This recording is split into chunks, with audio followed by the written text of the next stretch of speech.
She's just the wife who keeps his schedule straight and his coffee hot, Vanessa Sterling announced to the board members at the charity auction, her perfectly manicured hand dismissively waving toward me. The group of tech executives chuckled politely, while I stood frozen, holding a glass of champagne that suddenly felt too heavy.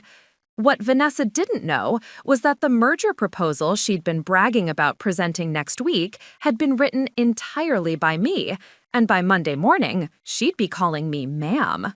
Before we jump back in, tell us where you're tuning in from, and if this story touches you, make sure you're a subscriber, because tomorrow, I've saved something extra special for you. Tell us a duh. The Renaissance Hotel ballroom glittered with Chicago's tech elite, all gathered for the Children's Education Foundation auction. I adjusted my emerald earrings as Marcus called me over to meet the Meridian Technologies board members. "This is my wife, Olivia," Marcus said with polite introduction tone reserved for spouses at business events. "She keeps me organized." Vanessa Sterling, his executive assistant for 3 years, stepped forward with her trademark smile. At 28, she commanded attention with her red hair in a perfect chignon and sharp intelligence that had once impressed me. "Oh, Marcus is being modest," Vanessa laughed for the entire circle to hear. "Olivia is absolutely essential. She's just the wife who keeps his schedule straight and his coffee hot. Where would any of us be without our support systems?" The comment landed like a disguised slap. Board member James Patterson chuckled, raising his whiskey. "The foundation of every successful man, a devoted wife who handles the details." Heat flooded my cheeks as polite laughter rippled through the group. These were people whose emails I'd answered, whose reports I'd ghostwritten, whose strategies I'd crafted during countless late nights while Marcus attended networking events. "She's also excellent at party planning," Vanessa continued, clearly enjoying her role. "Really knows how to make things comfortable for everyone." My wedding ring felt tight as I forced a smile. This wasn't the first time I'd been reduced to domestic functions, but something about tonight felt different. Final. "Well, we should all be so fortunate," said another voice, a woman who knows her place in the world. Her place? Apparently mine was heating Marcus's dinner and organizing social events, not analyzing market trends or developing the expansion strategies that had saved Meridian Technologies millions. Not the woman who'd single-handedly developed the merger framework Vanessa would present as Marcus's vision next week. "I think I need some air," I murmured, slipping away toward the bar. That's when I felt a presence beside me. "Enjoying the festivities?" Catherine Morrison's voice was quiet, conspiratorial. "It's been enlightening," I replied carefully. Catherine studied my face with boardroom intensity. "I've been meaning to discuss the Patterson Industries merger proposal with you. The board was particularly impressed with the cultural integration analysis." My heart stopped. The Patterson proposal, the one I'd researched and written during 3 sleepless weeks while Vanessa scheduled meetings and Marcus played golf with clients. "Your projection models were remarkably sophisticated. We rarely see that level of strategic insight. The board specifically noted the innovation in your market penetration strategies." She knew. Somehow, this CEO knew exactly who had crafted that proposal. "There's something else," Catherine said, lowering her voice. "We've been discussing organizational restructuring, new leadership positions. The board believes fresh perspective is exactly what we need." She pressed a business card into my palm. "Call me Monday morning at 8. We have much to discuss about your future at Meridian." Catherine walked away, leaving me holding a piece of cardstock that felt heavier than platinum. I spent the rest of the evening watching Marcus and Vanessa network, both completely oblivious to the conversation that had just altered everything. The taxi ride home felt surreal. Marcus chatted excitedly about his board conversations, the alcohol making him generous. "You were perfect tonight," he said, patting my knee condescendingly. "Great to have you there for support. Vanessa mentioned how much everyone appreciated your quiet presence." My quiet presence. Catherine Morrison's business card burned in my palm, hidden beneath my clutch like contraband evidence. That night, I lay awake, listening to Marcus's satisfied snoring, Catherine's card hidden in my jewelry box. For 8 years, I'd watched my MBA gather dust while crafting presentations that carried Marcus's name, strategies that built his reputation, analyses that advanced his career while erasing my professional identity. It hadn't always been this way. When we met at Northwestern's Alumni Mixer, we were both ambitious marketing professionals with complementary skills. He had charisma, I had analytical depth. We'd planned to build something together. Think of it as strategic investment, Marcus had said when I'd hesitated about leaving Sterling Communications. You help me reach senior management. Then we'll launch our own practice. Partnership, not sacrifice.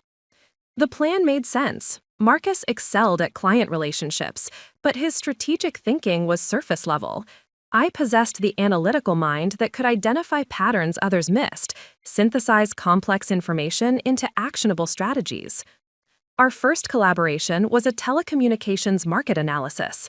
Marcus handled client meetings while I developed competitive landscape assessment, identified untapped market segments, and created penetration strategy that increased market share by 15%. When the division head praised Marcus for his visionary insights, we celebrated with champagne. "We make an incredible team," Marcus had said. "This is just the beginning." Team. The word had meant something different then. Requests started small. Could I review this proposal, polish the language? Then they expanded. I need complete competitive analysis by Thursday. Eventually, they became expectations. Marcus would arrive home with project folders, dropping them on my desk like homework assignments. Initially, I didn't mind. Watching my strategies succeed felt like winning by proxy. When Marcus got promoted, I felt proud. When clients requested his expertise, I felt accomplished. When the board praised his innovation, I felt validated. The Patterson Industries opportunity changed everything. Meridian wanted to acquire a manufacturing company, but previous attempts had failed due to cultural integration challenges. Marcus came home practically vibrating with excitement. "This could put me in the C-suite," he'd said, "but their requirements are insane. Complete cultural assessment, integration timelines, financial projections, accounting for operational disruption." I spent 5 weeks researching Patterson's corporate culture, interviewing former employees through LinkedIn, analyzing successful acquisition models. My dining room disappeared beneath organizational charts, employee surveys, integration timelines, accounting for everything from management resistance to union negotiations. The night before Marcus's presentation, I handed him 80 pages of comprehensive acquisition strategy, cultural mapping, stakeholder analysis, risk mitigation frameworks, everything cross-referenced and color-coded. "This is extraordinary," he'd said. "You've thought of everything." But when the newsletter featured Marcus's innovative acquisition approach, my name appeared nowhere. When Patterson's CEO thanked Marcus for cultural sensitivity insights, I was organizing our office. When Vanessa began referring to their strategic framework, I was researching Marcus's next project. That's when I noticed the pronouns. My analysis identified integration challenges, Marcus would tell colleagues. When Vanessa scheduled meetings to discuss Marcus's innovations, she never suggested including the person who developed them. But Catherine Morrison's business card suggested someone had been watching more carefully, someone who understood the difference between presenting ideas and creating them. Monday morning was hours away, and for the first time in 8 years, I wasn't planning to ask permission to use my own expertise. Sunday morning arrived crisp and clear. Marcus left for golf, reminding me that Vanessa would stop by at noon for the final Patterson presentation materials. "Make sure she gets everything," he called. "The board meeting is Tuesday morning." I walked to my home office, the converted guest bedroom where I'd built Marcus's career from shadows.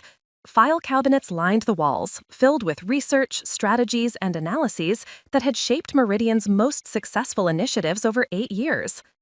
At 11:45, Vanessa's silver Audi pulled into our driveway. Even on Sunday, she looked boardroom ready. Tailored blazer, designer handbag, confidence radiating from every movement. "Good morning, Olivia," she said, extending a Starbucks cup.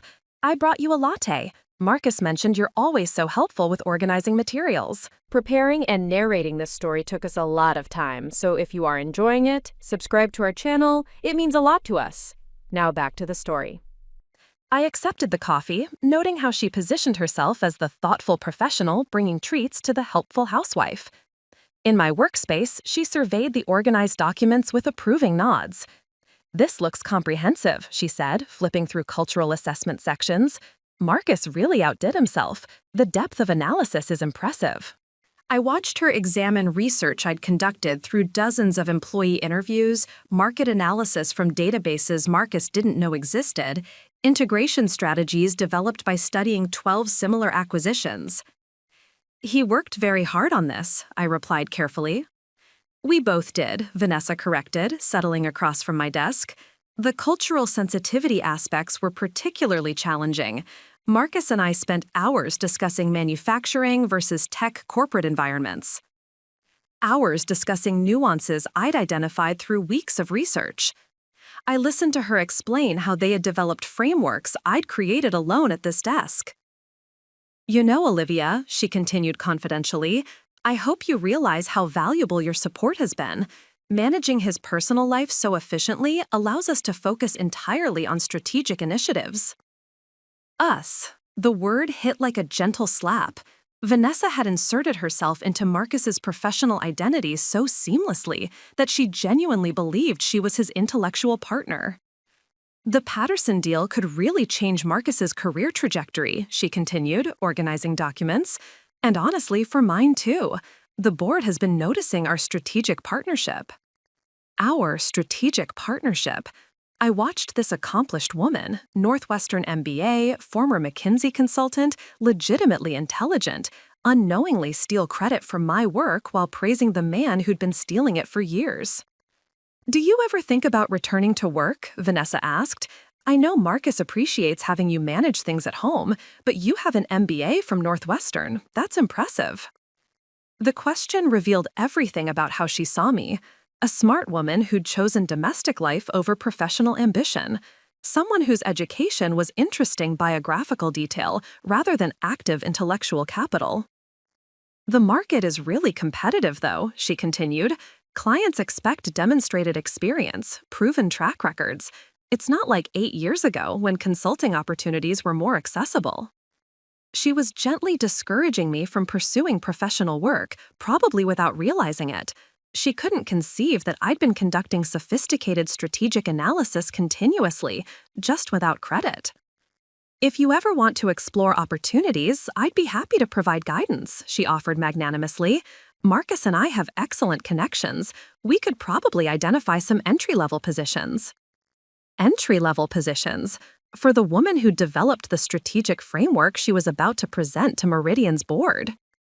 After she left, I sat surrounded by empty folders and her expensive perfume.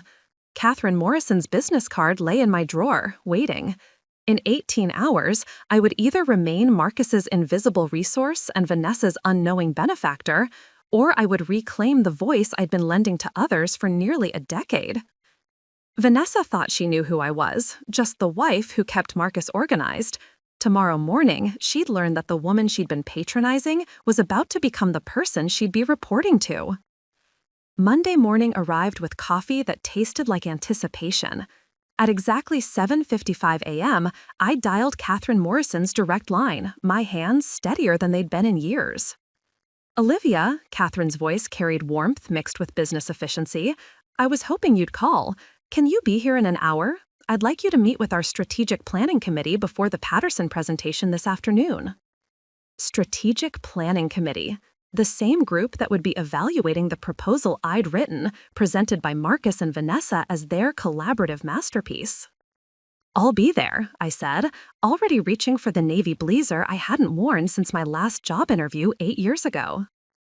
The Meridian Technologies building rose 37 floors above Chicago's financial district, its glass facade reflecting the morning sun like a beacon. I'd visited exactly twice in 8 years, both times for company holiday parties where I'd been introduced as Marcus's supportive wife. Today, I walked through the marble lobby as something different entirely. Catherine met me personally at the 28th floor elevator bank, her silver hair perfectly styled and her handshake firm enough to convey serious intent. "Before we join the committee," she said, guiding me toward her corner office, "I want to show you something." Her desk held two documents side by side. One was labeled Patterson Industries Acquisition Strategy, Marcus Chen and Vanessa Sterling. The other bore my name, Cultural Integration Framework, Olivia Chen.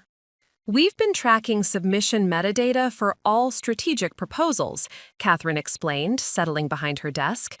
"Your document was uploaded to our shared server 3 weeks ago through Marcus's access credentials, but the original creation date shows it was drafted on your personal computer."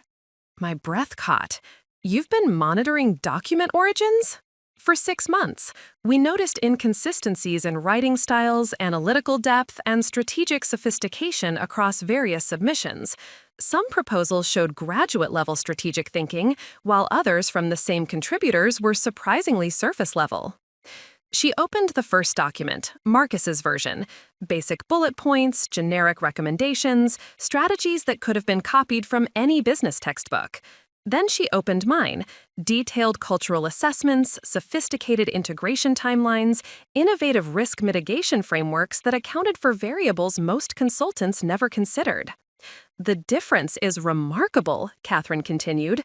"One reads like a first-year MBA project. The other demonstrates the kind of strategic insight we pay consultants $200,000 to provide." "What does this mean?" I asked, though I suspected I already knew. "It means we've identified the actual source of some of our most successful strategic initiatives over the past 3 years. The telecommunications expansion that increased market share by 18%? Your work. The supply chain optimization that saved us $2.3 million? Also yours. The European partnership framework that Vanessa presented as her innovation last quarter, traced back to your computer." The room seemed to tilt slightly. Catherine had been conducting a forensic investigation into intellectual theft, and I'd been the unknowing victim being systematically tracked and documented. "How long have you known?" I asked. "We suspected for 8 months, confirmed it 6 weeks ago when we installed advanced document tracking software." Catherine leaned forward. "Olivia, you've been ghostwriting approximately 70% of Marcus's strategic output. Vanessa has been presenting your frameworks as collaborative efforts with Marcus, but she's never contributed original strategic content." 70%? The number hit like a physical blow. Nearly 3/4 of Marcus's professional reputation had been built on my intellectual labor, while Vanessa had advanced her career by taking credit for strategies she'd never developed. "The board has been discussing this situation extensively," Catherine continued. "We're not just dealing with misattribution. We're looking at systematic intellectual property theft that's affected promotion decisions, salary adjustments, and strategic planning for years." She opened a third folder containing organizational charts and compensation analyses. "Marcus received a 40% salary increase last year based on strategic contributions you actually made. Vanessa was promoted to senior executive assistant with a $60,000 raise for presenting frameworks you developed.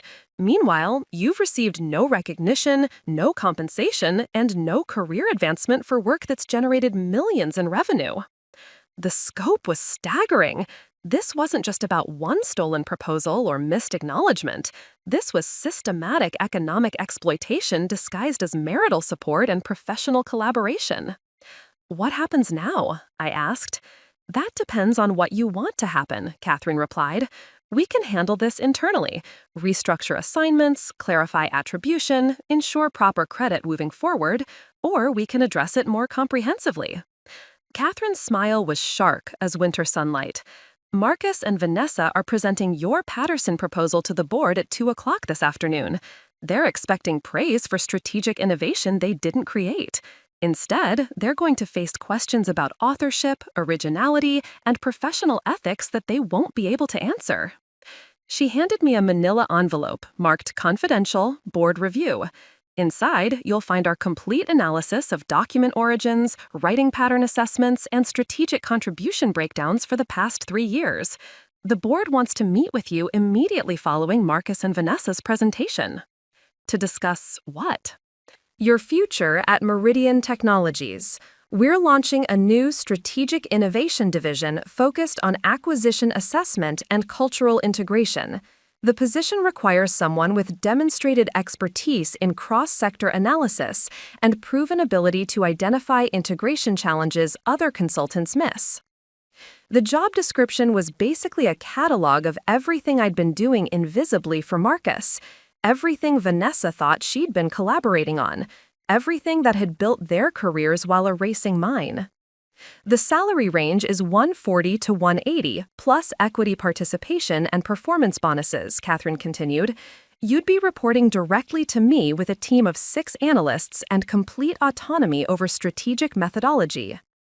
$140,000, more than Marcus currently made, more than Vanessa would probably earn in 5 years, for work I'd already been doing without any compensation beyond the privilege of remaining married and keeping Marcus's domestic life organized.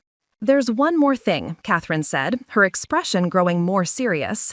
This position would make you Marcus's direct supervisor, and Vanessa would be reassigned to your department as a junior analyst, reporting to your team lead. The implications crystallized with perfect clarity. The woman who dismissed me as just the wife at Saturday night's charity auction would be working under my authority by Wednesday morning. The man who'd built his career on my intellectual labor would be answering to the woman he'd spent 8 years treating as his unpaid research assistant. When do you need an answer? I asked. I need to know if you're interested before the 2 o'clock presentation. If you say yes, the board will be asking Marcus and Vanessa some very pointed questions about their collaborative process this afternoon. I looked at the envelope in my hands, heavy with documentation of 8 years' worth of stolen expertise, misattributed innovation, and systematic invisibility. Outside Catherine's floor-to-ceiling windows, Chicago stretched endlessly toward the horizon, full of possibilities I'd forgotten existed. I'm interested, I said. Excellent. The presentation is in Conference Room A.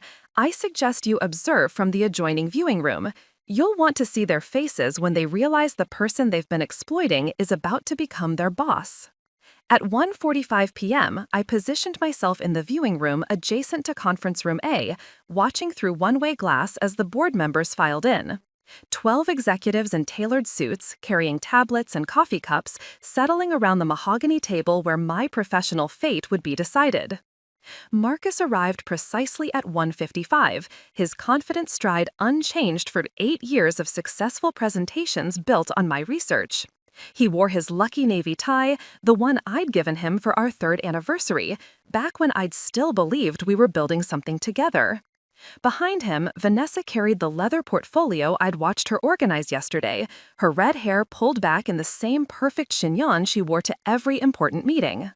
They looked like the picture of professional collaboration, Marcus with his easy charm and executive presence, Vanessa with her sharp intelligence and polished competence. No one in that room would suspect that the most sophisticated strategic thinking they were about to hear had emerged from a converted guest bedroom in Lincoln Park. Catherine entered at exactly 2 o'clock, taking her seat at the head of the table with the quiet authority that had built her reputation. Good afternoon, everyone. Marcus, Vanessa, please proceed with your Patterson Industries assessment. Marcus stood first, his presentation smile perfectly calibrated for board-level audiences. Thank you, Catherine. Vanessa and I are excited to share our strategic framework for the Patterson acquisition. This represents months of collaborative analysis and innovative thinking about cultural integration challenges. Months of collaborative analysis. I'd started the Patterson research on September 15th, working alone at my desk while Marcus attended a client golf tournament in Phoenix. Vanessa had been scheduling his meetings and managing his calendar, completely unaware that the strategic foundation for his career advancement was being laid 40 miles away in our dining room. The key insight, Marcus continued, clicking to the first slide, is that previous acquisition attempts failed not due to financial considerations, but because of fundamental cultural incompatibilities between tech and manufacturing environments. My insight. The breakthrough I developed after interviewing 17 former Patterson employees through LinkedIn connections analyzing exit interview data I'd requested through Freedom of Information Act filings, and cross-referencing cultural assessment surveys with integration success rates from 12 similar acquisitions. Vanessa stood to join him, seamlessly taking over the presentation flow they'd practiced. Our framework addresses these challenges through a phased integration process that respects existing management structures while gradually implementing Meridian's operational standards. Our framework, the integration timeline I developed by studying successful acquisitions at General Electric, analyzing case studies from Harvard Business Review, and creating original models that accounted for everything from union negotiations to middle management resistance patterns. The financial projections are particularly encouraging, Marcus continued, displaying charts I'd created using advanced modeling software I'd taught myself during late-night research sessions. We're projecting 18-month ROI with minimal operational disruption. Board member James Patterson leaned forward, studying the documentation with obvious interest. The cultural sensitivity protocols are impressive. How did you identify the specific integration challenges? Marcus and Vanessa exchanged a quick glance, the kind of practiced coordination that suggested they'd anticipated this question and prepared their response. Extensive fieldwork, Vanessa replied smoothly. We conducted interviews with current and former Patterson employees, analyzed organizational behavior patterns, and cross-referenced our findings with industry best practices. We conducted interviews. I'd made 47 phone calls over 3 weeks, presenting myself as a graduate student researching manufacturing sector employment satisfaction. I'd compiled a database of insights that revealed exactly why previous acquisition attempts had failed and what approaches might succeed. The risk mitigation strategies are particularly sophisticated, added Dr. Sarah Williams, flipping through the printed materials. These contingency plans account for variables most consultants never consider. Variables I'd identified by studying failed acquisitions in the automotive, aerospace, and electronics manufacturing sectors. Contingency plans I'd developed by modeling scenarios that ranged from regulatory challenges to employee retention crises. We're particularly proud of the stakeholder analysis section, Marcus said, his confidence building as the board's interest became apparent. Identifying key influence networks within Patterson's management structure was crucial for developing our integration approach. Stakeholder analysis I'd completed using organizational charts I'd requested from Patterson's Human Resources Department, cross-referenced with LinkedIn network mapping, and internal communication patterns I'd inferred from public social media interactions. Catherine had remained silent during the presentation, taking notes with the methodical precision she brought to all strategic discussions. Now she looked up from her tablet, her expression carefully neutral. "The work is certainly comprehensive," she said. "I'm curious about your collaborative process. How did you divide the research responsibilities?" Another practiced glance between Marcus and Vanessa. This was the question that could expose the fundamental lie underlying their entire professional partnership. "We played to our individual strengths," Marcus replied. "I handled the high-level strategic framework while Vanessa managed the detailed analysis and data compilation." High-level strategic framework, the conceptual foundation I developed during the first week of research before diving into the detailed analysis he was attributing to Vanessa. "The cultural assessment interviews were my primary responsibility," Vanessa added. "Understanding employee perspectives and management dynamics required extensive one-on-one conversations. The interviews I'd conducted, transcribed, and analyzed while she'd been scheduling Marcus's calendar and coordinating his travel arrangements." "Interesting," Catherine said, making another note. "And the financial modeling, those projections show sophisticated understanding of manufacturing sector economics." "That was collaborative," Marcus said quickly. "We both contributed to the economic analysis." Collaborative. The financial models I'd built using industry data I'd purchased with my own credit card, software I'd learned through online tutorials, and projection methodologies I'd adapted from my graduate school coursework. Catherine closed her tablet and looked directly at Marcus and Vanessa. "Thank you both. This is certainly impressive work. The board will need to deliberate privately before making our acquisition decision."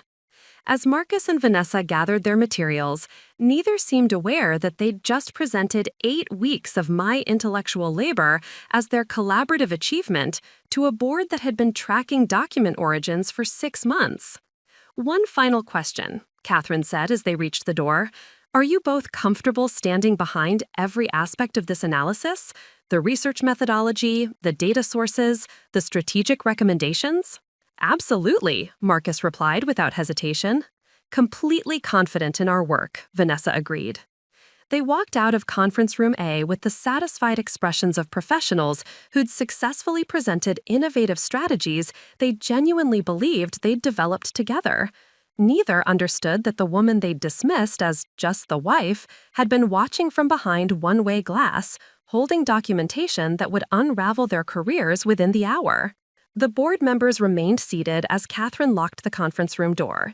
In 60 seconds, I would walk through that door and claim credit for every strategic insight Marcus and Vanessa had just presented as their own collaborative masterpiece. The moment I'd been unconsciously building toward for 8 years was finally here. The invisible architect of their success was about to step into the light, and the people who'd been taking credit for my work were about to discover that intellectual theft had consequences they'd never imagined. Catherine opened the conference room door and nodded toward me. "Board members, I'd like you to meet Olivia Chen, the actual author of the strategic framework you just heard." The silence that followed was profound. 12 executives turned to stare at me as I entered the room where Marcus and Vanessa had just finished presenting my work as their collaborative achievement. Dr. Sarah Williams looked confused, James Patterson appeared intrigued, and Robert Kane from finance seemed to be processing information that contradicted everything he thought he knew about strategic development at Meridian. "Please, have a seat," Catherine said, gesturing toward the chair at the opposite end of the table from where she sat. "Olivia, would you mind walking the board through your actual research process for the Patterson analysis?" I opened the folder I'd been carrying. My folder, containing the original documents, research notes, interview transcripts, and analytical frameworks that Marcus and Vanessa had just claimed as their own work. "I began the Patterson Industries research on September 15th, I said, my voice steadier than I'd expected. Marcus had mentioned that Meridian was interested in acquisition opportunities in the manufacturing sector, but he hadn't yet developed any specific strategic approach. Board member Patricia Hendricks leaned forward. "You conducted this research independently?" "Completely independently. Marcus was attending a client golf tournament in Phoenix that week. I started by analyzing why previous acquisition attempts had failed, which required researching Patterson's corporate culture, management structure, and employee satisfaction patterns. I opened my laptop and connected it to the conference room's display system. The screen filled with my original research timeline, dates, methodologies, source documentation, everything Marcus and Vanessa had glossed over in their presentation. The cultural assessment interviews took 3 weeks, I continued. I contacted 47 current and former Patterson employees, presenting myself as a graduate student researching manufacturing sector employment satisfaction. Each conversation was recorded, transcribed, and analyzed for patterns related to management communication styles, operational decision-making processes, and resistance to organizational change. "These interviews," Dr. Williams said, studying the documentation I distributed, "they're remarkably comprehensive. The insights into middle management dynamics are particularly sophisticated." "Thank you." The key breakthrough came during week 4 of the research, when I identified that previous acquisition failures weren't due to financial or operational incompatibilities, but to fundamental differences in communication culture between tech and manufacturing environments. James Patterson was taking notes rapidly. "The integration timeline you developed, that Marcus and Vanessa presented, accounts for variables I've never seen other consultants consider." "The timeline required modeling 12 different integration scenarios," I explained, clicking to the next slide. "I analyzed successful acquisitions at General Electric, Siemens, and Boeing to identify common factors in smooth cultural integration. Then I created original frameworks that addressed specific challenges unique to Patterson's organizational structure." "The financial projections," Robert Kane interrupted, "those models show sophisticated understanding of manufacturing economics. Did Marcus or Vanessa contribute to that analysis?" No, I developed the financial models independently, using industry data I purchased through my personal Bloomberg terminal access. The projection methodologies were adapted from coursework I completed during my MBA program at Northwestern. Catherine had remained silent during my explanation, but now she opened her tablet and displayed a different document on the conference room screen. Board members, what you're seeing is our metadata analysis for strategic proposals submitted over the past 3 years. The blue markers indicate documents with sophisticated analytical frameworks. The red markers show surface-level presentations. The pattern was unmistakable. Blue markers consistently correlated with proposals that had originated from my computer, while red markers aligned with work that Marcus and Vanessa had actually developed independently. The telecommunications expansion strategy from last year, Catherine continued, generated 18% market share growth. Metadata shows it was created entirely by Olivia, then uploaded through Marcus's credentials. The European partnership framework that Vanessa presented as her innovation last quarter also traced to Olivia's computer. Patricia Hendricks was studying the data with obvious concern. How long has this attribution discrepancy been occurring? Approximately 3 years, Catherine replied, since Vanessa began working as Marcus's executive assistant. The pattern suggests systematic misattribution of intellectual property, with Marcus receiving credit for strategic frameworks he didn't develop, and Vanessa advancing her career by presenting Olivia's work as collaborative efforts. This is a serious issue, James Patterson said quietly. We're not just talking about misattribution. This affects promotion decisions, salary adjustments, and strategic planning accuracy. I watched the board members process the implications. Marcus had received multiple raises and promotions based on strategic contributions I'd actually made. Vanessa had been promoted to senior executive assistant for presenting frameworks she'd never developed. Meanwhile, I'd received no recognition, no compensation, and no career advancement for work that had generated millions in revenue for Meridian. What's the scope of this issue? Dr. Williams asked. Catherine clicked to another slide showing financial analysis. Olivia has ghostwritten approximately 70% of Marcus's strategic output over the past 3 years. Strategies attributed to Marcus and Vanessa have generated over $12 million in additional revenue for Meridian. Olivia has received zero compensation for this intellectual contribution. 70%? $12 million? The numbers provided stark quantification for years of invisible labor and systematic exploitation. The Patterson proposal they just presented, I said, represents 8 weeks of full-time research and analysis. Marcus provided me with 3 bullet points and asked me to flesh out the details. Vanessa was unaware that any research was being conducted until I'd completed the entire framework. So, when Marcus said they played to their individual strengths, Robert Kane observed, he meant you conducted all research while he and Vanessa handled presentation logistics. Essentially, yes. Marcus focuses on client relationships and board presentations. Vanessa manages his schedule and coordinates his professional commitments. I develop the strategic content that makes their presentations successful. This creates several serious problems, Patricia Hendricks said, looking around the table at her fellow board members. First, we've been making strategic decisions based on misattributed expertise. Second, we've been compensating the wrong people for intellectual contributions. Third, we're potentially losing access to our actual strategic resource. Catherine nodded, which brings us to why Olivia is here today. The board has been discussing organizational restructuring to address these attribution issues and ensure we retain access to the strategic capabilities we've been benefiting from. What kind of restructuring? Dr. Williams asked. We're launching a strategic innovation division focused on acquisition assessment and cultural integration. The position requires demonstrated expertise in cross-sector analysis and proven ability to identify integration challenges other consultants miss. Catherine was describing a job that perfectly matched everything I'd been doing invisibly for Marcus, everything Vanessa believed she'd been collaborating on, everything that had built their careers while erasing mine. The salary range is $140,000 to $180,000, plus equity participation and performance bonuses, Catherine continued. Direct reporting to me, team of 6 analysts, complete autonomy over strategic methodology.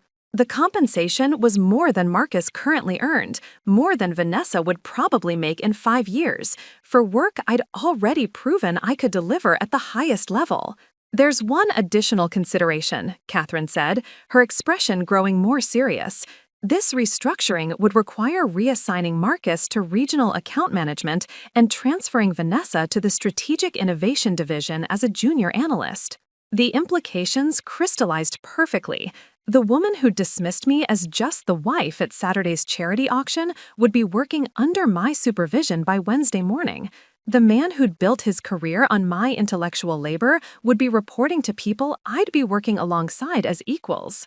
The board needs to vote on this restructuring proposal, Catherine announced, all in favor of establishing the Strategic Innovation Division with Olivia Chen as director. 12 hands rose simultaneously. Motion carried unanimously. Olivia, congratulations. You start tomorrow morning. I looked around the table at faces that had been politely dismissive just days before. These same executives who'd chuckled at Vanessa's description of me as Marcus's domestic support system had just voted to make me their strategic development director based on work I'd been doing in secret for years. There's one more thing, Catherine said, with a smile that suggested she'd been looking forward to this moment. Marcus and Vanessa are waiting in my office for feedback on their presentation. Would you like to personally inform them about the new organizational structure? The woman they'd spent years treating as invisible was about to walk into Catherine's office and announce that she was now their supervisor. The person they'd dismissed as just the wife was about to become the most important strategic voice in their professional lives. 8 years of silence were about to end in the most satisfying way imaginable. Catherine's office felt different as I entered behind her, more spacious, more authoritative, more like a place where I belonged rather than a destination I was visiting. Marcus and Vanessa sat in the leather chairs facing her desk, their body language radiating the confidence of professionals who'd just delivered a successful presentation. How did the board respond? Marcus asked immediately, his executive smile already forming in anticipation of praise. They were very interested in the strategic framework, Catherine replied, settling behind her desk while I remained standing near the door. In fact, they had several detailed questions about the research methodology and analytical process. We're happy to provide additional documentation, Vanessa offered, opening her portfolio. Marcus and I maintained comprehensive records of our collaborative process. That won't be necessary, Catherine said. The board has all the documentation they need to make their decision about the Patterson acquisition. Marcus leaned forward slightly. And the feedback on our strategic approach? The strategic approach was exceptional, Catherine replied. The cultural integration protocols were particularly sophisticated. The board was impressed by the depth of analysis and innovative thinking. I could see Marcus processing this praise, already mentally drafting the update email he'd send to his network about the successful board presentation. Vanessa was making notes in her planner, probably scheduling follow-up meetings and client calls based on their anticipated success. However, Catherine continued, her tone shifting almost imperceptibly, there were some questions about attribution and collaborative responsibilities. The word attribution landed like a small stone dropped into still water. Marcus's confident expression flickered slightly, while Vanessa looked up from her planner with the first hint of uncertainty I'd seen from her. The word attribution landed like a small stone dropped into still water. Marcus's confident expression flickered slightly, while Vanessa looked up from her planner with the first hint of uncertainty I'd seen from her. What kind of questions? Marcus asked. The board was curious about how you divided the research responsibilities. Specifically, who conducted the employee interviews, who developed the financial models, and who created the integration timeline. Another practiced glance between Marcus and Vanessa. They'd clearly rehearsed responses to questions about their collaborative process, but something in Catherine's tone was making them reconsider their prepared answers. As I mentioned during the presentation, Marcus replied carefully, we played to our individual strengths. I handled the strategic framework while Vanessa managed the detailed analysis. The detailed analysis, Catherine repeated. That would include the 47 employee interviews, the comparative acquisition studies, and the manufacturing sector economic modeling? Vanessa nodded. The cultural assessment required extensive one-on-one conversations with current and former Patterson employees. I spent weeks conducting interviews and analyzing organizational behavior patterns. Weeks conducting interviews? I'd made those phone calls from my home office, while Vanessa had been scheduling Marcus's meetings and coordinating his travel arrangements. She had no idea that the insights she was claiming as her own had emerged from conversations I'd conducted alone. Interesting, Catherine said, opening a folder on her desk, because we have documentation that suggests a different collaborative process. She placed 2 documents side by side on her desk, the same comparison she'd shown me earlier, Marcus and Vanessa's basic proposal next to my comprehensive strategic framework. These are 2 versions of the Patterson analysis, Catherine explained. One was uploaded through Marcus's credentials and shows collaborative authorship between you and Vanessa. The other was created entirely by a single contributor using advanced analytical methodologies and original research. Marcus was studying the documents with growing confusion. I don't understand. We only submitted 1 proposal. That's correct. You submitted 1 proposal, but our metadata analysis shows that someone else created a far more sophisticated version of the same strategic framework. Someone who actually conducted the employee interviews, developed the financial models, and created the integration timelines you both presented as your collaborative work. The silence that followed was profound. I watched Marcus and Vanessa process information that contradicted everything they believed about their professional partnership and the source of their strategic success. Who created the other version? Vanessa asked quietly. Catherine looked at me and nodded. Olivia, would you mind joining us? I stepped forward from where I'd been standing near the door, moving to the chair beside Marcus and Vanessa. For the first time in 8 years, I was sitting at the same table as my husband in a professional context, not as his supportive spouse, but as his intellectual equal. Olivia created the comprehensive strategic framework you just presented. She conducted all 47 employee interviews, developed the financial models, created the integration timelines, and identified the cultural compatibility challenges that form the foundation of your proposal. Marcus turned to stare at me with an expression I'd never seen before, complete bewilderment mixed with something approaching panic. That's impossible. Olivia doesn't work for Meridian. No, she doesn't work for Meridian, Catherine agreed. She's been conducting advanced strategic analysis as an unpaid contractor, with her work being submitted through your credentials and presented as collaborative efforts between you and Vanessa. But the research, Vanessa stammered, the interviews, the data analysis, I thought Marcus and I developed those frameworks together. You developed presentation logistics together, Catherine corrected. Olivia developed the strategic content that made your presentation successful. For the past 3 years, approximately 70% of the strategic insights attributed to your partnership have actually originated from Olivia's independent research. 70%. I watched that number hit them like a physical blow. Marcus's confident executive posture crumbled as he realized that the majority of his professional reputation had been built on my intellectual labor. Vanessa's face went pale as she understood that her career advancement had been based on presenting strategies she'd never actually developed. The board finds this attribution discrepancy deeply concerning. Not only have strategic contributions been systematically misattributed, but promotion and compensation decisions have been based on incorrect assessments of individual capabilities.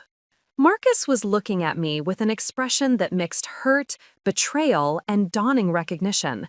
You've been working behind my back, submitting competing proposals? I've been working behind your back for 8 years, I replied quietly. Every presentation you've delivered, every strategic insight you've shared, every innovative solution you've proposed. I researched, analyzed, and developed them while you attended networking events and client dinners. But we're married, he said, as if that explained everything. Your work supports our family. That's partnership. Partnership implies shared credit and mutual recognition, I said. For 8 years, I've been your unpaid intellectual resource while you've built a career on my expertise. Vanessa has been advancing her professional reputation by presenting my frameworks as collaborative efforts she never contributed to. Vanessa was staring at her hands, apparently processing the realization that her entire professional identity at Meridian had been based on a fundamental misunderstanding of her own contributions. "What happens now?" Marcus asked Catherine, though his voice carried the tone of someone who already suspected the answer wouldn't be favorable. "The board has voted unanimously to restructure strategic operations to address these attribution issues," Catherine replied. "We're establishing a strategic innovation division to ensure proper recognition and compensation for actual strategic contributions." "And who will be heading this new division?" Vanessa asked, though she was looking at me with the dawning understanding of someone who just realized they'd been patronizing their future supervisor. "Olivia has been appointed Director of Strategic Innovation, effective immediately," Catherine announced. "She'll be reporting directly to me with complete autonomy over strategic methodology and a team of 6 analysts." The room went completely silent. Marcus and Vanessa sat frozen, processing the information that the woman they dismissed as a supportive spouse and helpful domestic manager was now going to be one of the most senior strategic voices at Meridian Technologies. "There are also some organizational changes that affect both of your positions," Catherine continued. "Marcus, you're being reassigned to regional account management. Vanessa, you'll be transferring to the Strategic Innovation Division as a junior analyst, reporting to Olivia's team lead."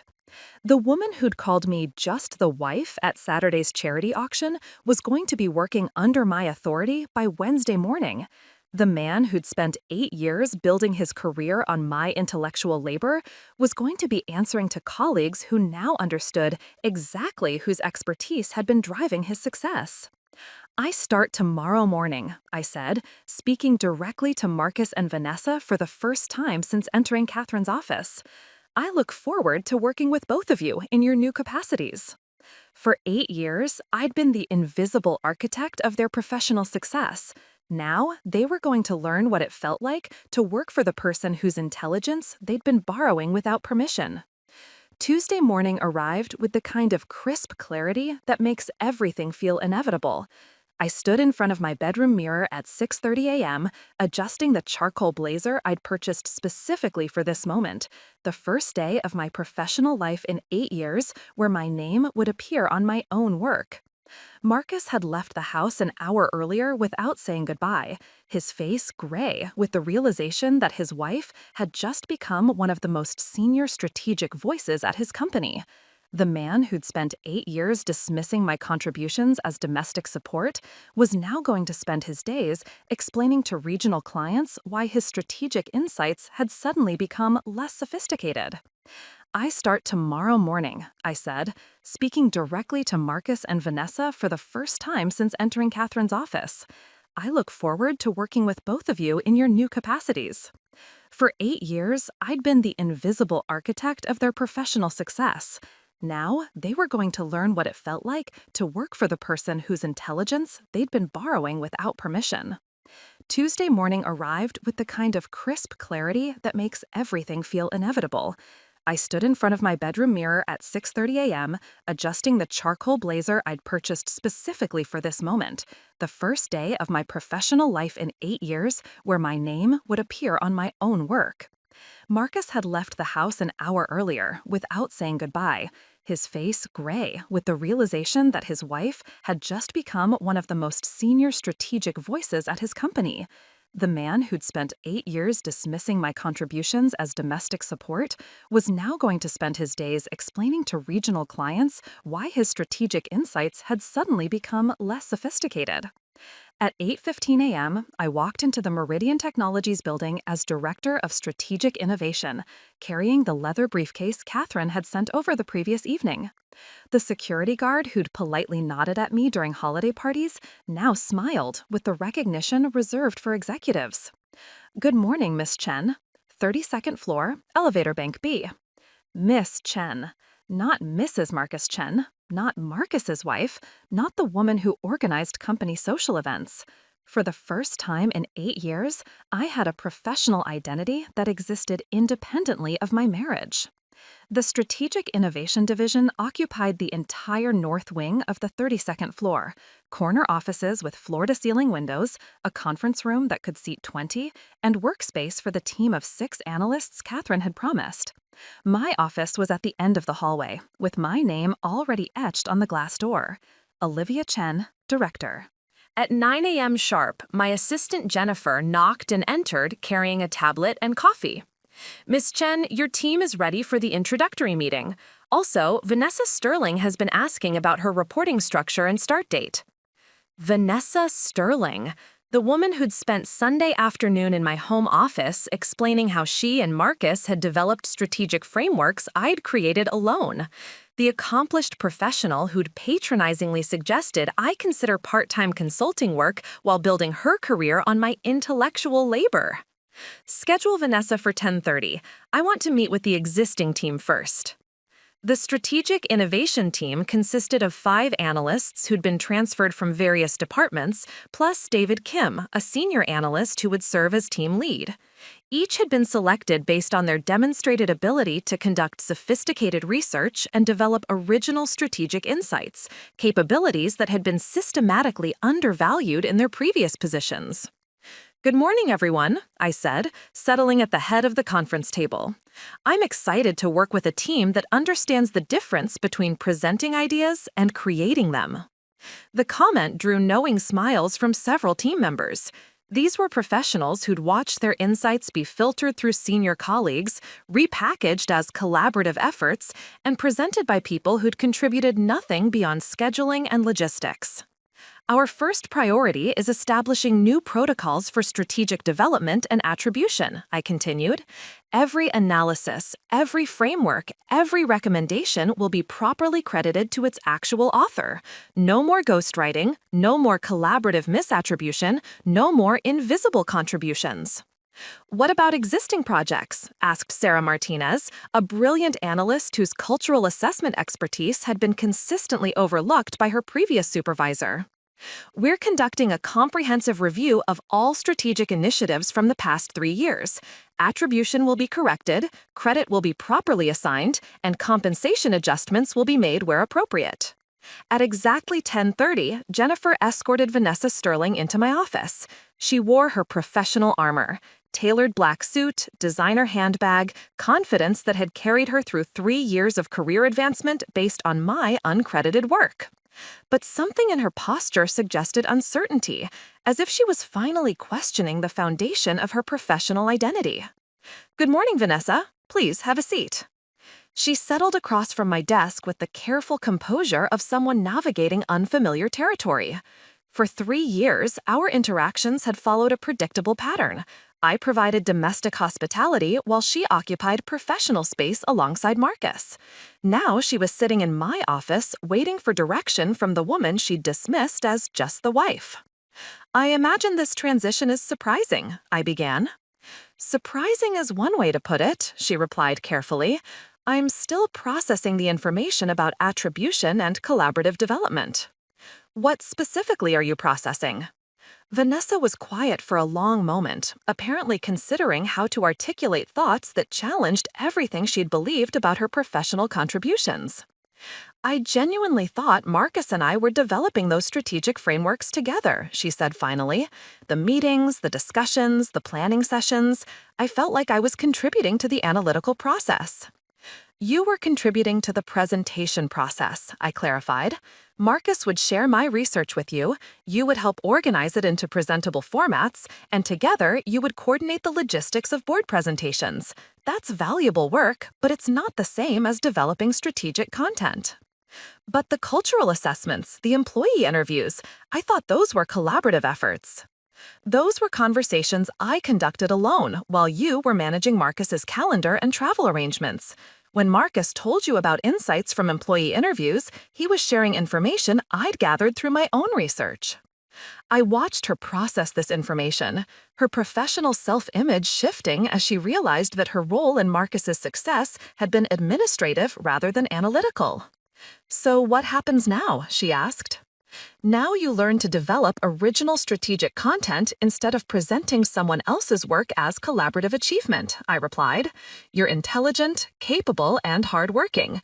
Those are excellent foundations for actual strategic analysis." "But I'll be reporting to your team lead as a junior analyst." Yes, because despite 3 years in strategic support roles, you haven't actually developed independent analytical capabilities. You've been managing the presentation of my strategic insights without understanding the research methodologies that created them. That seems like a significant step backward career-wise. It's not backward, Vanessa, it's honest. For the first time in 3 years, you'll be evaluated based on your actual contributions, rather than your ability to present my work as collaborative effort. She was quiet again, apparently processing the reality that her professional advancement at Meridian would now depend on capabilities she'd never actually developed. "David Kim will be your direct supervisor," I continued.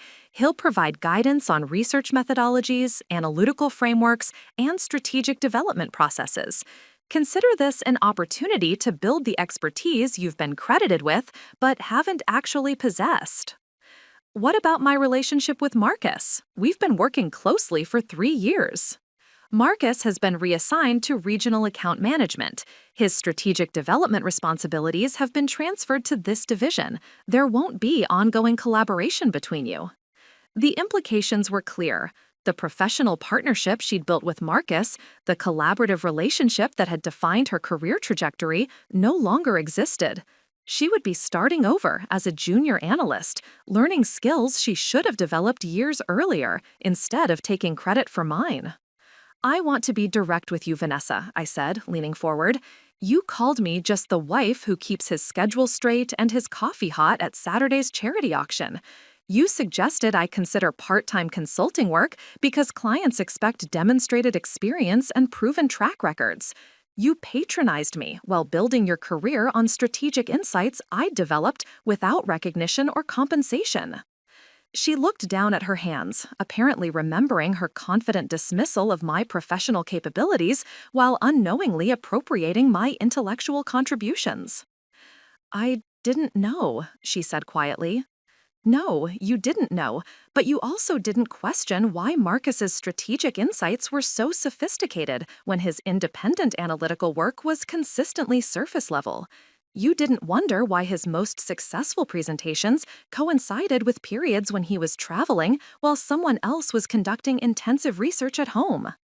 What do you want from me? I want you to develop actual strategic capabilities instead of presenting other people's work as your own achievement. I want you to understand the difference between coordinating presentations and creating analytical content. Most importantly, I want you to succeed based on your own contributions, rather than systematic misattribution of mine." Vanessa nodded slowly, apparently understanding that her professional future would now depend on abilities she'd never actually cultivated. "Your first assignment is a competitive analysis of European manufacturing companies suitable for acquisition. David will provide guidance on research methodologies and analytical frameworks. The analysis is due in 2 weeks, and it will be evaluated based on originality, depth, and strategic insight. And if I don't meet those standards? Then you'll learn why strategic development requires expertise that can't be borrowed from other people." After she left, I sat in my office reviewing organizational charts that now showed my name at the top of strategic operations. The woman who'd spent years whispering insights to people who spoke them loudly was finally speaking for herself, and the people who'd built their careers on my invisible contributions were about to discover what professional life looked like when they could only take credit for work they'd actually done. By Thursday afternoon, word of the Strategic Innovation Division restructuring had spread throughout Meridian Technologies like wildfire through dry grass. I'd received 17 meeting requests from department heads wanting to discuss collaborative opportunities. 12 emails from colleagues congratulating me on my appointment, and 3 phone calls from headhunters who'd somehow learned that the woman behind Marcus Chen's strategic success was now available for independent consultation. The most telling response came from Margaret Chen in accounting, the same woman who'd giggled behind her wine glass at Saturday's charity auction when Vanessa dismissed me as Marcus's domestic support system. "Olivia," she said, appearing in my office doorway with a coffee cup and an expression of carefully managed embarrassment. "I wanted to congratulate you on your appointment. The Strategic Innovation Division is exactly what Meridian needs." "Thank you, Margaret." I have to admit, I'm impressed by the Patterson Industries analysis. The cultural integration protocols were remarkably sophisticated, much more advanced than the strategic work we usually see. Much more advanced than the strategic work attributed to Marcus and Vanessa, she meant. Margaret had been reviewing their collaborative submissions for 3 years without realizing that the most sophisticated content was ghostwritten by the woman she'd dismissed as a helpful housewife. "I'm glad the analysis was useful," I replied. "The board is particularly excited about the European expansion opportunities you identified. Catherine mentioned that you've been conducting strategic research independently for several years." Several years? 8 years of invisible intellectual labor disguised as marital support and domestic organization. "I've been maintaining my analytical skills," I said diplomatically. Margaret nodded with the understanding of someone who was finally connecting dots that had been visible but unexamined for years. "Well, the entire accounting department is excited to work with someone who understands the difference between strategic development and presentation logistics." After she left, I reviewed the European manufacturing analysis that Vanessa had submitted that morning, her first independent strategic assessment in 3 years of supposed collaborative development with Marcus. The document was 12 pages of generic observations, surface-level competitive analysis, and recommendations that could have been copied from any business textbook. David Kim knocked on my door at 3:15, carrying Vanessa's submission and wearing the expression of someone trying to deliver disappointing news diplomatically. "How did she do?" I asked. "She clearly put effort into the research," David said carefully. "The document is well formatted and professionally presented. But there's no original analytical insight. The competitive analysis reads like a compilation of company websites and annual reports. The strategic recommendations are generic enough to apply to any manufacturing acquisition. There's no evidence of independent strategic thinking." I wasn't surprised. Vanessa had spent 3 years presenting my strategic frameworks as collaborative achievements without understanding the research methodologies that created them. She'd managed the logistics of strategic presentations while remaining unaware of the intellectual processes that generated strategic content. "What's your assessment?" I asked. "She needs fundamental training in research methodology, analytical framework development, and strategic thinking. The work she submitted wouldn't meet standards for a first-year business school assignment." Recommendations: 6 months of intensive mentoring with graduated skill-building exercises. Start with basic competitive analysis, advance to market assessment, eventually develop capacity for original strategic framework creation.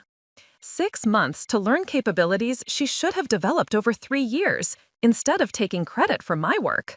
David's assessment was generous. Most professionals would need longer to develop genuine strategic expertise after years of intellectual dependence. At 4:30, Catherine stopped by for our weekly check-in meeting, settling into one of my conference chairs with the satisfaction of someone whose strategic gamble was paying dividends. "How was your first week?" she asked. "Illuminating. The team is excited about developing original strategic content with proper attribution. Vanessa is struggling with independent analytical work. Marcus has been avoiding contact entirely." That's not surprising. His regional account management supervisor mentioned that his client presentations have become notably less sophisticated since the restructuring. Marcus's strategic insights had suddenly become surface level because he no longer had access to my research and analytical frameworks. His clients were noticing the difference between presentations built on my intellectual foundation versus his independent capabilities. "What about industry response?" I asked. "Exceptional. The Patterson Industries acquisition is moving forward based on your cultural integration strategy. 3 other manufacturing companies have approached us about potential partnerships after hearing about our innovative approach to cross-sector analysis. My innovative approach. For the first time in 8 years, strategic insights I developed were being attributed correctly and generating recognition for the person who'd actually created them. There's something else, Catherine continued. The National Strategic Planning Association wants to interview you for their quarterly publication. They're featuring innovative approaches to cultural integration in corporate acquisitions. Based on the Patterson analysis? Based on your overall strategic methodology. The sophistication of your analytical frameworks has attracted attention throughout the industry. People are asking who this Olivia Chen is and where she's been hiding. Where I'd been hiding? In a converted guest bedroom in Lincoln Park, developing strategic frameworks that built other people's careers while erasing my professional identity. I'd like you to consider the interview, Catherine said. The exposure would benefit both you and Meridian. Strategic planning professionals need to see what original analytical thinking looks like when it's properly attributed. That evening, I arrived home to find Marcus sitting at our kitchen table with a glass of wine and an expression I'd never seen before, something that mixed hurt, confusion, and grudging respect in equal proportions. "How was your first week as a corporate executive?" he asked, his tone carrying layers of meaning I was still learning to decode. "Productive. How was your first week in regional account management?" "Illuminating," he said, echoing my earlier conversation with Catherine. Clients are asking different questions about strategic direction, more detailed questions about analytical methodology and competitive assessment. Questions he couldn't answer because he'd never understood the research processes that generated the strategic insights he'd been presenting for years. "I imagine that's challenging," I said. "It's humbling." Marcus took another sip of wine. "I spent 8 years thinking I was good at strategic development. Turns out I was good at presenting your strategic development." It was the closest thing to acknowledgement he'd ever given me. Not an apology exactly, but recognition that his professional success had been built on my uncredited intellectual contributions. "What happens now?" he asked. "Now you learn to develop original strategic content instead of presenting mine as your own work," I replied, using almost the same words I'd said to Vanessa. "You're intelligent and hardworking. Those are good foundations for actual strategic development. Will you help me?" The question hung between us like a bridge neither of us was sure we wanted to cross. Marcus was asking for professional guidance from the woman he'd spent 8 years treating as his unpaid intellectual resource. "I'll help you the same way I'd help any colleague who wanted to develop strategic capabilities," I said carefully, "but I won't be your ghostwriter anymore. If you want strategic insights, you'll need to develop them yourself or hire them at market rates." Marcus nodded slowly, apparently understanding that the professional dynamic that had defined our marriage no longer existed.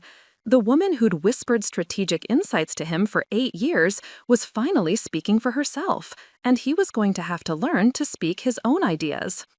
"I'm proud of you," he said quietly. "I should have said that years ago." It wasn't an apology for 8 years of intellectual theft or recognition for systematic exploitation of my expertise, but it was acknowledgement that I'd finally stopped being invisible, and for the moment, that felt like enough. The woman who'd been dismissed as just the wife was now the most respected strategic voice at Meridian Technologies, and the people who'd built their careers on my hidden contributions were learning what professional life looked like when they could only claim credit for work they'd actually done. For the first time in 8 years, I was exactly where I belonged, in the light, speaking my own insights with my name on my own work. 3 weeks into my role as Director of Strategic Innovation, I received an unexpected visitor. Dr. Alana Rodriguez from Northwestern's Business School knocked on my office door at 2:30 on a Tuesday afternoon, carrying a leather portfolio and the focused energy of someone on an important mission. "Olivia, I hope you don't mind the unannounced visit. I've been following the industry coverage of your Patterson analysis, and I wanted to discuss something with you." Elena had been one of my favorite professors during my MBA program, sharp, demanding, and completely intolerant of intellectual mediocrity. She'd pushed me to develop analytical frameworks that went beyond surface-level business school thinking, encouraging the kind of strategic depth that I'd been applying invisibly for years. Of course, please sit. What brings you here? I'm developing a case study for our strategic management curriculum about intellectual attribution in corporate environments. The Meridian restructuring situation is exactly the kind of real-world example our students need to understand. She opened her portfolio, revealing documents that looked remarkably similar to the metadata analysis Catherine had shown me weeks earlier. How did you get access to that information? I asked. Catherine Morrison sits on our advisory board. She shared your story with our faculty committee as an example of systematic intellectual property misattribution in corporate settings. The case study would examine how talented professionals can become invisible contributors to other people's careers. And you want to use my situation? With your permission and full anonymization, yes. This pattern is much more common than most people realize, especially among women in strategic roles. Your situation provides a perfect framework for teaching students how to recognize and prevent intellectual exploitation. I thought about Vanessa, still struggling with basic competitive analysis after 3 years of presenting my strategic frameworks as collaborative achievements. About Marcus, now facing clients who expected sophisticated insights he'd never learned to develop independently. About the dozens of other women who might be ghostwriting other people's success stories right now. What would the case study cover? Attribution tracking methodologies, intellectual property documentation, collaborative versus exploitative professional relationships, and organizational structures that prevent systematic misattribution. Your metadata evidence provides an excellent example of how sophisticated analysis can be identified and properly credited. Elena leaned forward with the intensity she'd brought to graduate seminars 15 years earlier. But more importantly, I want to develop a mentorship program for women who might be in similar situations, women whose strategic capabilities are being systematically undervalued or appropriated by colleagues who take credit for their intellectual contributions. A mentorship program.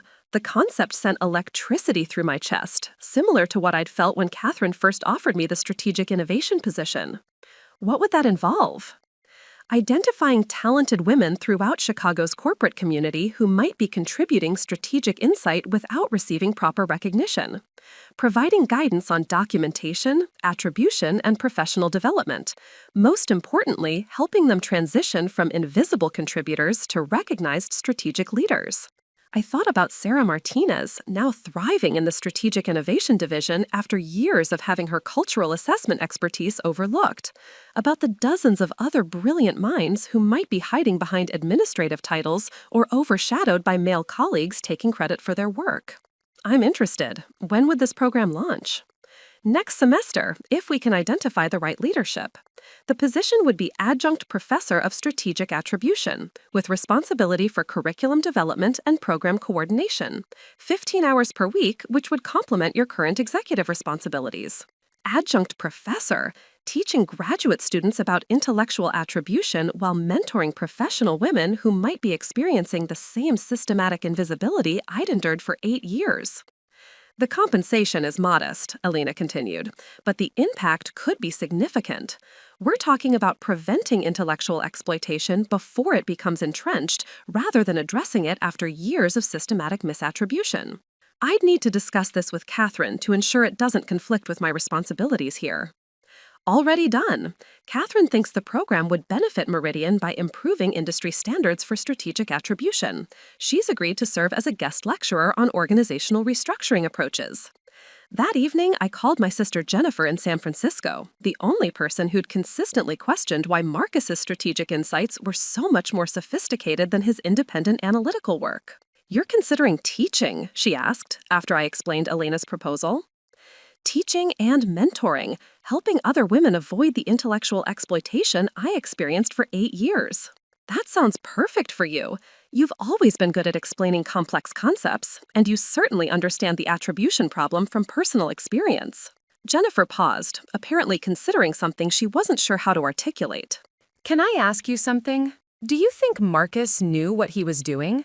The systematic appropriation of your work, I mean. The question had been haunting me for weeks. Marcus's recent acknowledgement suggested he'd finally recognized the intellectual foundation of his career, but whether he'd been consciously exploiting my contributions or genuinely unaware remained unclear. I think he knew I was helping him, I said carefully, but I don't think he understood the scope of my contributions. He saw my research as support rather than strategy. To him, the difference between providing assistance and creating intellectual content wasn't significant. And Vanessa? Vanessa genuinely believed she was collaborating with Marcus on strategic development. She had no idea that her role was administrative rather than analytical. In some ways, she was as much a victim of the system as I was. But she still dismissed you publicly and appropriated your work.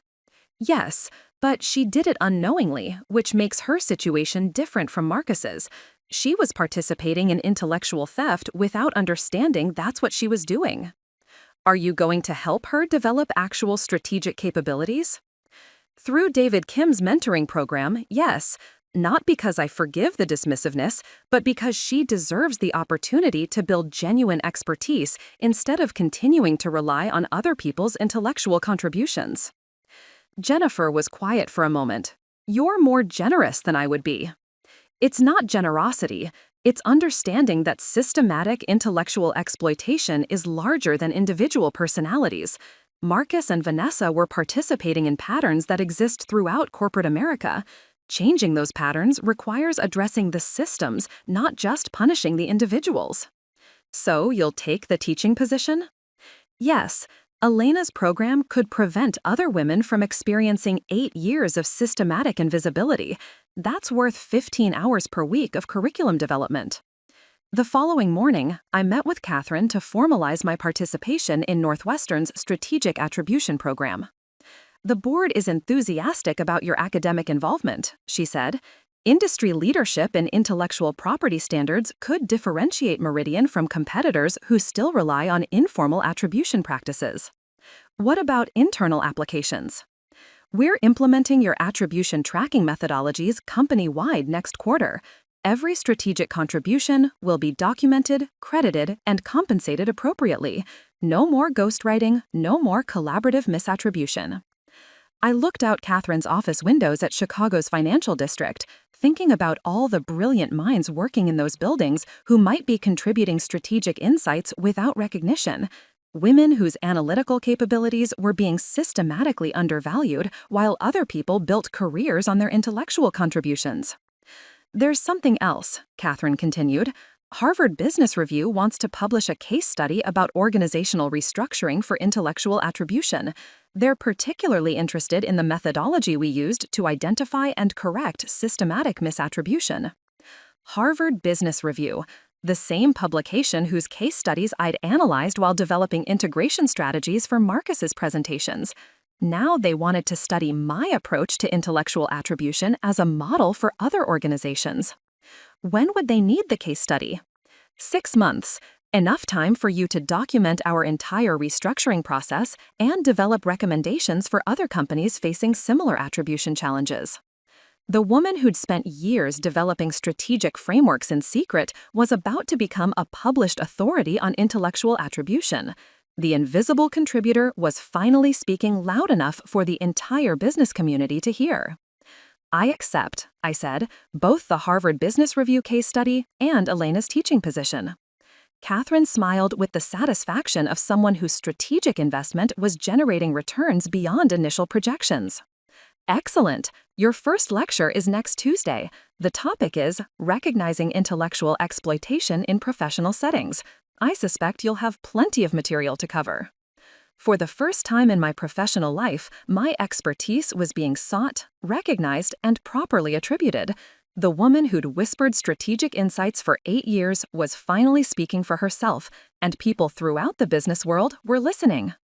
6 months after my appointment as Director of Strategic Innovation, I stood at the podium of Northwestern's Kellogg School of Management, looking out at an auditorium filled with MBA students, corporate executives, and academic researchers gathered for the Strategic Attribution Summit. The woman who'd spent years developing frameworks in secret was about to address an audience of 300 professionals about intellectual property rights in corporate settings. How many of you have had your ideas presented by someone else? I began, echoing the question that had launched my first conference presentation months earlier. Nearly every hand in the auditorium rose. The shared recognition of intellectual appropriation rippled through the audience like an electric current. For 8 years, I was the ghost author of someone else's professional success story, I continued. I researched, analyzed, and strategized in silence while colleagues took credit for my intellectual contributions. My situation isn't unique, it's systematic. From the podium, I could see Elena Rodrigues in the front row, taking notes beside Catherine Morrison and several other executives who'd implemented attribution tracking programs based on Meridian's model. In the third row, a woman I didn't recognize was recording my presentation on her phone, probably planning to share insights with colleagues facing similar challenges. The most insidious aspect wasn't the lack of recognition, I said, clicking to my first slide showing statistical data about intellectual misattribution in corporate environments. It was how I convinced myself this was normal, that supporting someone else's career advancement was equivalent to building my own professional identity. The slide displayed research I'd conducted over the past 6 months, surveying women in strategic roles across 12 major corporations. The results were staggering. 67% reported contributing intellectual content that was presented by male colleagues without attribution. 41% had developed strategic frameworks that were credited to collaborative efforts they'd never actually participated in. Systematic intellectual exploitation affects entire industries.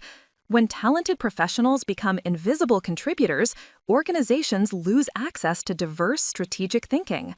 Innovation suffers when the most sophisticated analytical minds are systematically excluded from recognition and advancement. I shared specific case studies from companies that had implemented attribution tracking methodologies, revenue increases, strategic sophistication improvements, and employee satisfaction metrics that demonstrated measurable benefits of proper intellectual property recognition. The solution isn't complicated, but it requires institutional commitment, I said, advancing to recommendations that Catherine and I had developed based on Meridian's restructuring experience. Documentation systems, metadata tracking, individual attribution requirements, and organizational cultures that reward actual contributors rather than effective presenters. During the question period, a woman from the audience stood to share her own experience with intellectual appropriation in the pharmaceutical industry. Another described systematic misattribution in management consulting. A third explained how she'd been documenting her contributions for 2 years while watching male colleagues receive credit for her strategic insights. After my presentation, I was approached by Dr. Patricia Williams from Harvard Business School, the same woman who'd been intrigued by the Patterson Industries analysis during that first board presentation months earlier. "Olivia, your Harvard Business Review case study has generated significant academic interest," she said. "We're launching a research initiative on intellectual attribution patterns across industries. Would you consider serving as principal investigator?" Principal investigator? Leading academic research into the systematic patterns I'd experienced personally for 8 years. What would that involve? Comprehensive analysis of attribution practices across Fortune 500 companies, development of standardized tracking methodologies, and publication of findings that could influence industry standards for intellectual property recognition. The research would expand beyond individual cases to examine systematic patterns affecting thousands of professionals whose contributions remained invisible while others advanced careers built on their expertise. The position would be visiting scholar at Harvard Business School, with research support and academic resources. The goal is establishing intellectual attribution as a recognized field of organizational psychology. Visiting scholar at Harvard. The woman who'd been dismissed as just the wife was being invited to conduct research that could prevent intellectual exploitation throughout corporate America. I'm very interested, I said. When would the research begin? Next academic year. The initial phase involves developing survey methodologies and recruiting corporate partners willing to implement tracking systems. Meridian's restructuring provides an excellent model for other organizations. That evening, I returned home to find Marcus waiting in our living room with Chinese takeout and an expression that mixed nervousness with something approaching pride. How did the summit go? He asked, serving lo mein onto plates I'd chosen years earlier when I'd still believed domestic decisions were my primary contribution to our partnership. Better than I expected. Harvard wants me to lead research into systematic intellectual attribution patterns across industries. Marcus nodded slowly, processing information that positioned his wife as a nationally recognized authority on the intellectual exploitation he'd unknowingly perpetrated for years. That's incredible, he said, and I could hear genuine admiration in his voice. You're becoming exactly the professional leader you always should have been. What about you? How are the regional accounts developing? Slowly but honestly, he replied. I'm learning to conduct actual competitive analysis instead of presenting your strategic frameworks as my own insights. It's humbling, but it's authentic. Marcus had spent the past 6 months developing independent analytical capabilities under David Kim's mentoring program. His client presentations were less sophisticated than they'd been when built on my research, but they represented genuine strategic thinking rather than borrowed expertise. There's something I want to tell you, he continued. I've been attending therapy to understand how I convinced myself that appropriating your intellectual work was acceptable spousal support. Therapy? Marcus was seeking professional guidance to examine the systematic exploitation he'd rationalized as marital partnership. What have you learned? That I was threatened by your analytical capabilities and unconsciously diminished them to protect my professional identity. Taking credit for your work made me feel competent while keeping you dependent on me for professional validation. It was the most honest acknowledgement he'd ever given me about the psychological dynamics underlying 8 years of intellectual appropriation. I'm proud of you for seeking that understanding, I said. Are you proud enough to consider staying married to me while you become a Harvard researcher? The question hung between us like a bridge we both had to decide whether to cross. Marcus was asking whether our marriage could survive the complete reversal of our professional dynamic, the intellectual subordinate becoming the recognized expert while he learned to develop independent capabilities. I'm proud enough to try, I said carefully, but our relationship has to be based on mutual respect rather than my invisible contributions to your career advancement. I understand, and I want you to know that watching you reclaim your professional identity has been the most inspiring thing I've ever witnessed, even though it required destroying the career I'd built on your uncredited work. 3 weeks later, I received a call from Jennifer Walsh, my former assistant who'd moved to Seattle to start her own strategic consulting firm. Olivia, I have a favor to ask. I'm working with a tech company whose female engineers keep having their innovations credited to male colleagues. The CEO wants to implement attribution tracking based on your Meridian model. Send me their information. I'll schedule a consultation call. There's something else. I've had 12 other companies ask about systematic attribution analysis over the past month. All of them mentioned your Harvard Business Review article. 12 companies implementing intellectual property tracking because of frameworks I'd developed while transforming my own systematic invisibility into recognized expertise. I think you might want to consider launching a consulting practice focused specifically on intellectual attribution solutions, Jennifer continued. The demand is significant, and you're becoming the recognized authority in this area. A consulting practice, building a business around preventing the intellectual exploitation I'd experienced while helping other talented professionals reclaim recognition for their contributions. Let me finish the Harvard research first, I said. But yes, I'm interested in developing attribution solutions as a specialized practice. Perfect. I'll start maintaining a waiting list of potential clients. That night, I sat in what had once been my secret research space, the converted guest bedroom where I'd built other people's careers while erasing my own professional identity. The room now served as my home office for Harvard research and Northwestern teaching preparation, with my diplomas on the walls and my publications prominently displayed. The woman who'd spent 8 years whispering strategic insights to people who spoke them loudly was finally speaking for herself. And the business world was listening, learning, and implementing changes that would prevent other talented professionals from disappearing into the shadows of someone else's success. For the first time in my life, I wasn't just using my voice, I was teaching others to find theirs too. Up next, you've got 2 more standout stories right on your screen. If this one hit the mark, you won't want to pass these up. Just click and check them out. And don't forget to subscribe and turn on the notification bell so you don't miss any upload from us.